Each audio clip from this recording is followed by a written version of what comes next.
I know there are, of course, and that is something to worry about in any situation like this.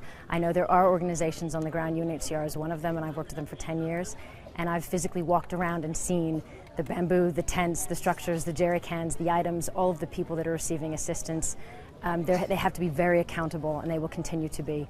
So I think for people that are concerned about where their money's going, find the credible organizations and make sure they're accountable. And there are a lot of those on the ground. So I don't want that to be an excuse for anybody not to give assistance. Do you think the government response here was too slow? We've heard this from many people ourselves over the last 5 weeks. Government was nowhere to be seen. Well, from what I understand, the military, though, was very active, and that is separate from the government. But I think they're to be commended for what they've done. And of course, the government can do more. Of course, and our governments can do more. We're already seeing children dying from preventable diseases. We've seen children with cholera. We've seen children with diarrhea.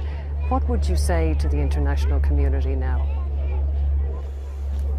What everybody's saying, for everybody to do everything that they can. There are 18 million people who've been affected. There are millions who are in desperate need of immediate aid, so they don't lose their lives. The numbers are on a scale beyond what we can imagine. I think that may be part of where the funding is becoming an issue. Strangely, the numbers are so high, people feel overwhelmed and they don't feel that they can do anything to help. But everything helps, and every little bit helps someone and saves someone and puts a tent up for someone. So we are here to urge everybody to please keep these people in mind and do what they can. You are a mother, and I know you spent a lot of time with mothers here listening to their stories. What has been the impact of that, listening to what has happened to them? I think that's, for me as a mother, it's the hardest thing about visiting these areas, because as a parent, I think the hardest thing is when your child is hungry, or your child needs medicine or shelter, and you can't give it to them, and you feel, you see your child starving, you see your child sick, and you can do nothing to help them except beg people to help you.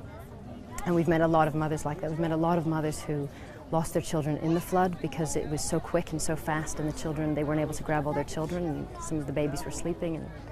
And so it's an unimaginable disaster for these people. The trauma will not be healed anytime soon for their loss, and there's much we can't do. We can't bring the children back, but we can certainly help them now.